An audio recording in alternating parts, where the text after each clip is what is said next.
Hello बच्चों, this is doctor Snigdha. Welcome to my channel. बच्चों, आज हम सीखेंगे how to write IUPAC nomenclature of coordination compound. कुछ सेट ऑफ रूल्स हैं जो हमें यहाँ फॉलो करने होते हैं। जैसे फर्स्ट है, अगर आपका कॉम्प्लेक्स सॉल्ट एक कटायन और एक एनायन पार्ट कॉन्स्टिट्यूट करता है तो हमेशा आप पॉजिटिव पार्ट को पहले लिखोगे followed by the negative part. ठीक है। अब ये पॉजिटिव पार्ट हो सकता है एक कॉम्प्लेक्स पेयर हो या फिर हो सकता है वो एक आयन हो। वॉट जो भी है, हमेशा पॉजिटिव को पहले लिखना है, नेगेटिव को बाद में लिखना है।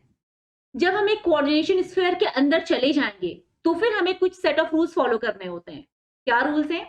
सबसे पहले आप लाइगेंड्स के नाम लिखोगे अल्फाबेटिकल ऑर्डर में। ओके। उसके बाद मेटल का नाम लिखोगे।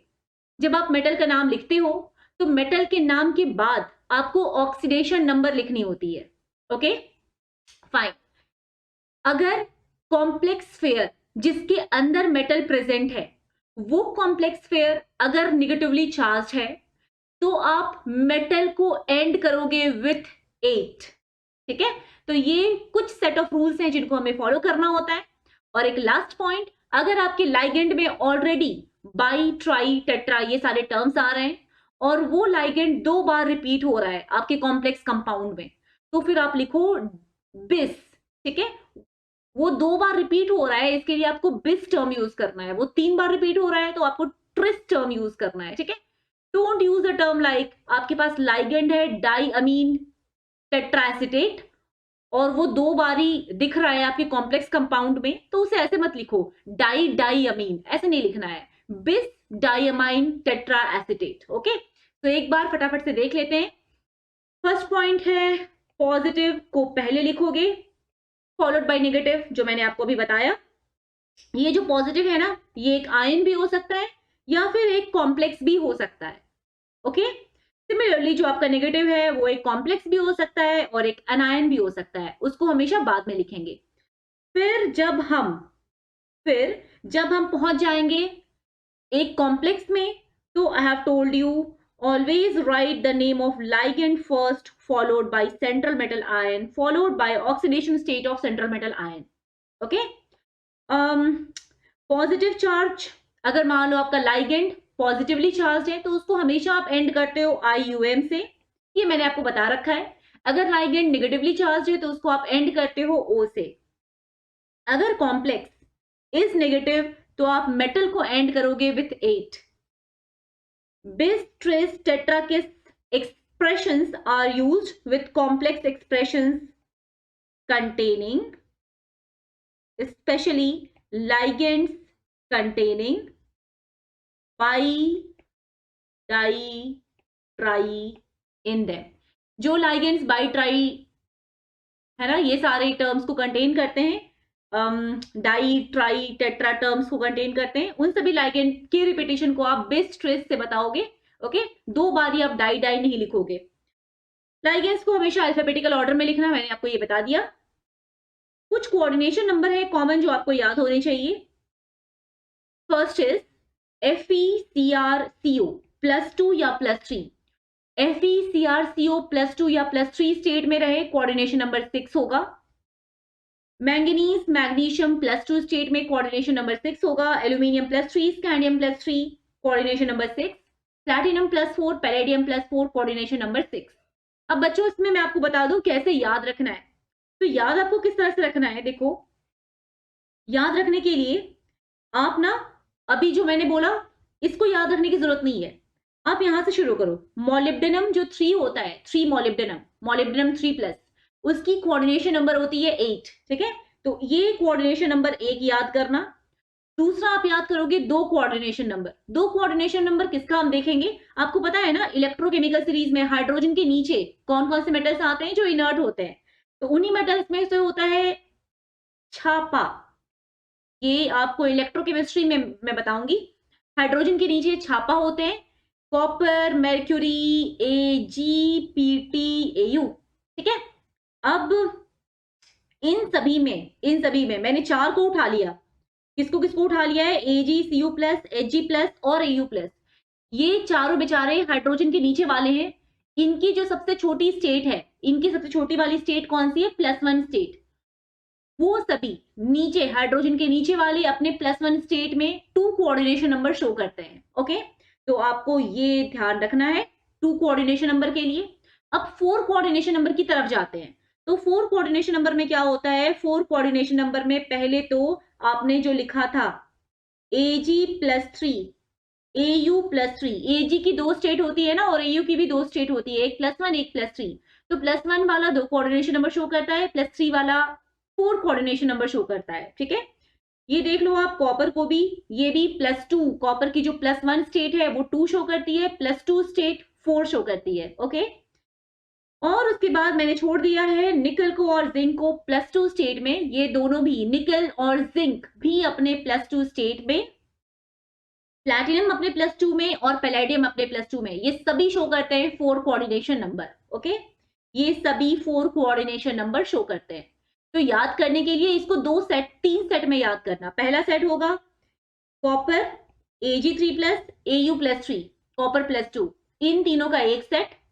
दूसरा सेट आप याद करना प्लैटिनम पैलेडियम का, इनको एक साथ याद करना। ठीक है, ये अपने +2 स्टेट में क्या शो करते हैं? 4 valency show, 4 coordination number show करते हैं। ठीक है ना? ओके, अब एक रह गया ये निकल, एक रह गया कौन? निकल, और कौन रह गया? जिंक। इन दोनों को एक साथ याद करना। तो ये दोनों ही +2 स्टेट में शो करते हैं 4 कोऑर्डिनेशन नंबर। फाइन, इनके बाद बाकी जितने भी हैं, जैसे कि प्लैटिनम +4, पैलेडियम +4, ये 4 कोऑर्डिनेशन नंबर शो करेगा। बाकी जितने भी हैं, आयरन, क्रोमियम, कोबाल्ट, ये तो मैंने आपको बता ही दिया, अपने +2 +3 में दोनों में ही 6 कोऑर्डिनेशन नंबर शो करता है। Okay, fine. अब हम इतने सारे रूल्स की बेसिस पे सॉल्व करेंगे कुछ क्वेश्चन। आपको इन सभी कोऑर्डिनेशन कंपाउंड का नाम लिखना है IUPAC तरीके से। बताओ, ये जो Cl है, जो Cl लिखा आपको, ये Cl जो आपको Cl लिख रहा है, इसके ऊपर तो माइनस चार्ज होगी ना। एक Cl के ऊपर एक माइनस चार्ज होती है, तो 3 Cl के ऊपर कितनी माइनस चार्ज होगी? 3 माइनस चार्ज होगी। एज अ रिजल्ट इसके ऊपर कितनी चार्ज आ जाएगी? +3, क्योंकि पूरा का पूरा कंपाउंड तो हमें न्यूट्रल दिख रहा है ना? ओके, पहले किसको लिखोगे? पहले लिखोगे आप इससे, जो ब्रैकेट के अंदर है, क्या बोलेंगे? ट्राइअमाइन कोबाल्ट। पहले लिखो ब्रैकेट के अंदर जाकर। पता है ना हमेशा क्या पहले लिखा जाता है? लाइगेंड। यही तो छोटे से रूल याद रखने हैं, पहले पॉजिटिव पार्ट फिर नेगेटिव पार्ट। ओवरऑल जब हम पॉजिटिव पार्ट के अंदर जाएंगे तो पहले लाइगेंड फिर मेटल। ओके, तो ये जो लाइगेंड है यहां पर वो कौन नजर आ रहा है? अमाइन। तो ट्राई अमाइन।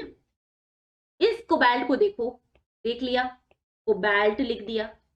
क्या मुझे कोबाल्टेट लिखना चाहिए? कोबाल्टेट तो हम तब लिखते अगर ये जो कॉम्प्लेक्स था ना ये नेगेटिव होता। अभी तो ये कॉम्प्लेक्स पूरा पॉजिटिव है, तो ये मेटल क्योंकि एक पॉजिटिव कॉम्प्लेक्स का पार्ट है, हम कोबाल्टेट नहीं लिखकर सिर्फ कोबाल्ट लिखेंगे। राइट? ओके, अब ऑक्सीडेशन स्टेट क्या असाइन करोगे? बताओ। ऑक्सीडेशन स्टेट, जब पूरे इस पार्ट के ऊपर, ये वाले स्फीयर के ऊपर कितना चार्ज रखा है? +3 चार्ज रखा है ना? ठीक है, NH3 के पास कितनी चार्ज होती है? अमाइन के पास 0। तो इसका मतलब है कोबाल्ट के पास ही वो +3 चार्ज है जो आपको पूरे कॉम्प्लेक्स में अपीयर हो रहा है। तो कोबाल्ट को लिख दोगे 3।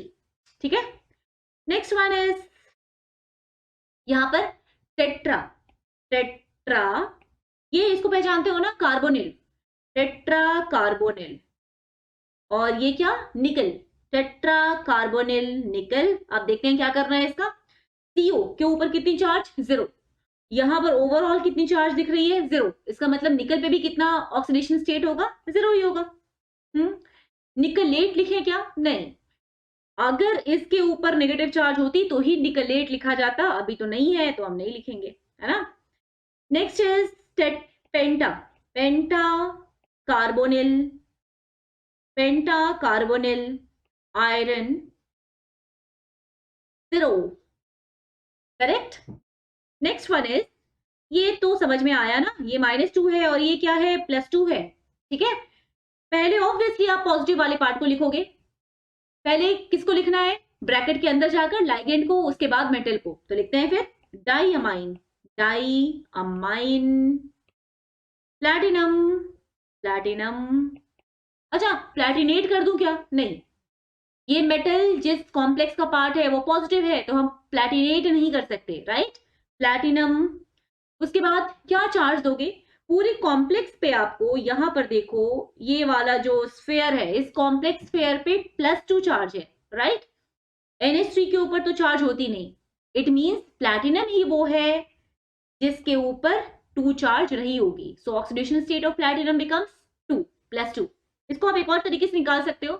प्लैटिनम आपको पता नहीं है, तो ये नहीं पता, अमाइन तो हमेशा 0 होता है, और Cl -1 एक का, 2 का -2 हो जाएगा। नेट कितना है चार्ज पूरे पूरे कंपाउंड के ऊपर? 0। तो x बिकम्स +2। ठीक। नेक्स्ट वन इज क्या लिखोगे? यहां पर कैसे 2 लाइगेंड आ गए ना, हमेशा पहले नाम किसका लिखा जाता है? जो अल्फाबेटिकली पहले आता है ना? तो हम लिखेंगे डाई अमाइन। इससे क्या लिखोगे? Nitro. Di amine tri nitro. अब देखते हैं आगे। कोबाल्ट, यहां तक तो ठीक है। नेट चार्ज इसके ऊपर 0 दिख रहा है। NO के पास पता है ना कितनी चार्ज होती है? मैंने लाइगेंड के चार्ज के लिए सेपरेट वीडियो रखा था, क्योंकि वो बहुत इंपॉर्टेंट है IUPAC लिखने के लिए, ठीक है? NO2 के ऊपर होती है -1 चार्ज, तो इट बिकम्स -3। अमाइन के ऊपर कितना चार्ज होता है? 0। तो 0 + x, इसका मतलब है x बन गया है 3। ठीक है, ओके। ये शायद विजिबल हो आपको। ओके, अब मैं थोड़ा सा, फाइन। नेक्स्ट वन इज, इसको लिखते हैं GLY2 डाई, इसको ग्लाइसिनेट बोलते हो ना, ग्लाइसिनेटो यहां पर, तो हम लिखेंगे इसको di glycinato. Okay, copper. Net charge तो पूरे स्फेयर के ऊपर 0 रखा हुआ है, इसका मतलब हम क्यूप्रेट नहीं लिखकर कॉपर लिखेंगे। और फिर उसको कितना दोगे? x -2 = 0, मतलब डाइग्लाइसिनेटो कॉपर 2। अब कॉम्प्लेक्स कटायंस में आ जाते हैं, उन कॉम्प्लेक्स में आ जाते हैं जहां पर कॉम्प्लेक्स, उन कॉम्प्लेक्स कंपाउंड को देखेंगे जहां पर कॉम्प्लेक्स कटायनिक है, ठीक है? से फॉर एग्जाम्पल यहां पर तो आपका जो कॉम्प्लेक्स था ना, यहां पर ये वाला केस, यहां पर भी जो आपका कॉम्प्लेक्स था ये कटायनिक था, लेकिन ये पूरा पूरा कंपाउंड बना हुआ था, इसके साथ एक माइनस आयन भी प्रेजेंट थे कंपाउंड सॉल्ट को फॉर्म करने के लिए। अभी हम सिर्फ एक स्फेयर का नाम लिखना सीख रहे हैं, ठीक है? तो क्या लिखें? ये तो क्या है? Hexa aqua. Hexa aqua cobalt. 8 तो नहीं करोगे क्योंकि इधर नेगेटिव नहीं लिखा हुआ है, ठीक है? कोबाल्ट x, पानी 0 होता है, नेट कितना? +2 रखा हुआ है, इसका मतलब हेक्सा एक्वा कोबाल्ट 2। इधर आ जाओ, यहां पर देखो टेट्रामाइन, टेट्रामाइन है ना, टेट्रामाइन। फिर x +0 = +2, मतलब x हो गया +2। टेट्रामाइन जिंक 2। और ऑब्वियसली क्योंकि ये आयन है, आप इनको क्या लिखना चाहोगे? ये थोड़ा आपको नजर आ जाए, मैं इसको थोड़ा शिफ्ट कर देती हूँ, ये आई होप विजिबल है अब। इसे क्या लिखना चाहोगे आप? क्या लिख सकते हैं हम? ये सारे आयंस हैं, है ना, कैटायन है, तो हेक्सा एक्वा कोबाल्ट आयन। ठीक, तो आयन लिख देना है इसको, क्योंकि ये एंड हो रहे हैं आयन से, ये अल्टीमेटली आयन ही है। नेक्स्ट वन, इधर आ जाओ, यहां पर ये कौन नजर आ रहा है? EN2, मतलब इसे आप याद तो किए हो ना, ये हमारा इथिलीन डायमाइन था जिसको हम इन शॉर्ट में लिखते थे। ओके, लिखते हैं बिस इथिलीन डायमाइन, बिस इथिलीन डायमाइन लिख दिया। इसके बाद प्लैटिनम, प्लैटिनम। और क्या ऑक्सीडेशन स्टेट कितना लिखना चाहते हैं? देख लेते हैं। x +0 = +2, इसका मतलब है 2।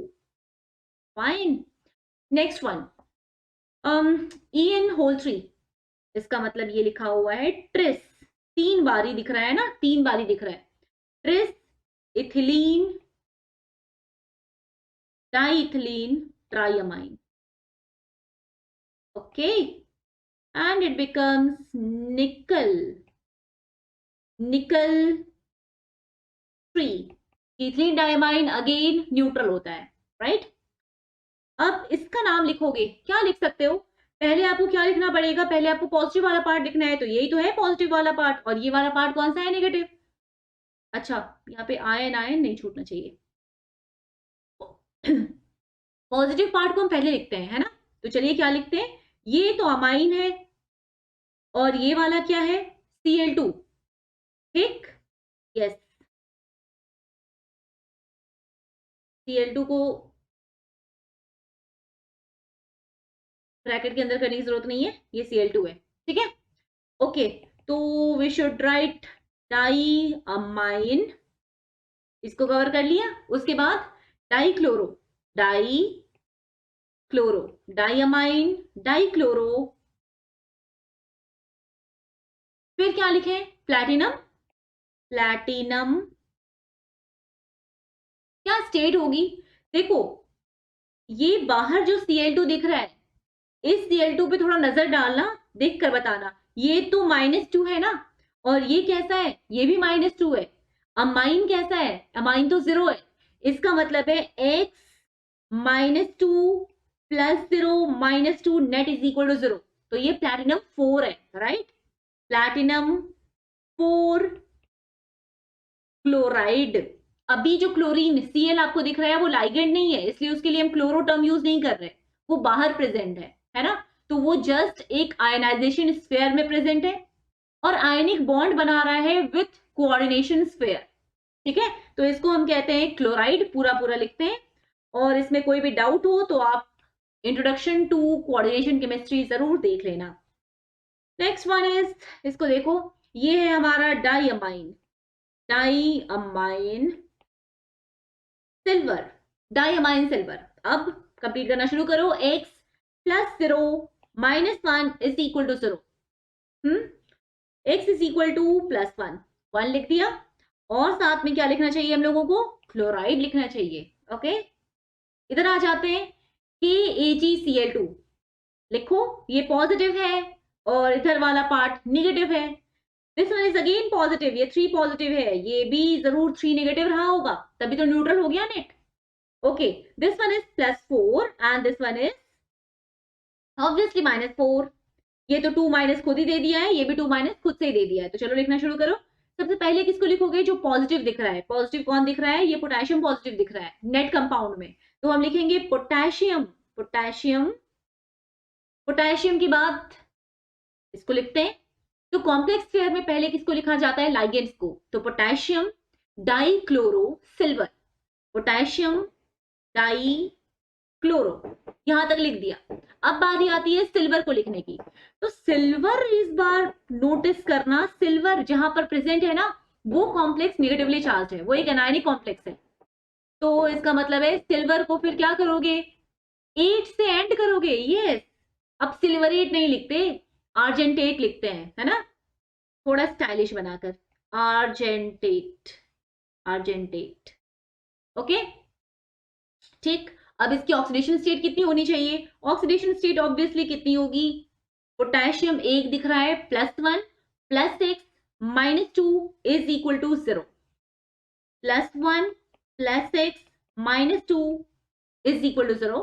x इज इक्वल टू आ गया +1, ठीक है? ओके, इसको देखते हैं।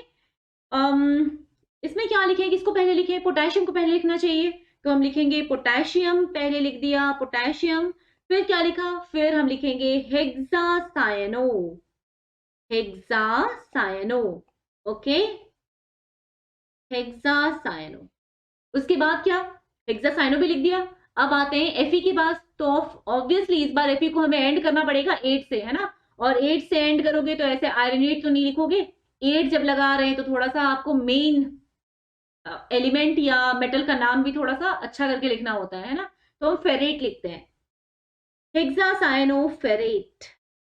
ओके, अच्छा, क्या ऑक्सीडेशन स्टेट होगी इसकी? ऑक्सीडेशन स्टेट निकालने के लिए ये तो हमारा है, ये सब थोड़ा इरेज कर देती हूँ ताकि आपको ठीक से दिख सके। इसको कर दिया इरेज। अब आप देखो बढ़िया से, क्या बोलोगे इसको? +3 हो गया पोटेशियम का, है ना। Fe का कितना हो गया? +x हो गया। Cn का हो गया -6, नेट हो गया 0। इसका मतलब x is equal to +3, so it is ferrate 3। Okay, next one, इसको हटा देते हैं।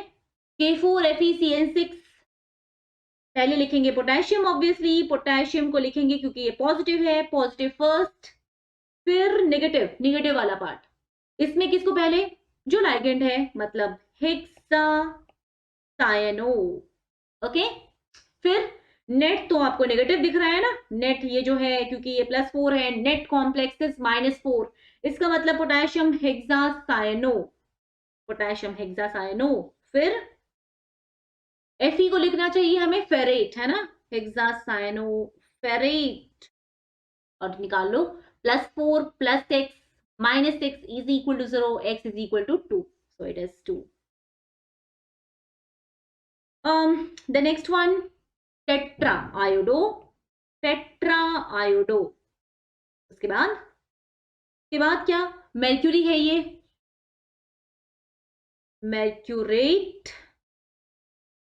2 दिख रहा होगा ना, I पे 1 माइनस होता है, 4 पे 4 माइनस हो गया, x -4 is equal to -2, x is equal to +2। यहां पर देखते हैं टेट्रासायनो, निकल, टेट्रासायनो तक तो होना ही था, उसके बाद निकल में भी आ गए, उसको 8 भी कर देते हैं, और फिर 2। ठीक है, तो CN4 - x -4 is equal to -2, x is equal to +2. So that's all about today. Keep revising and practicing. Do like, share and subscribe the channel. Bye. Thanks.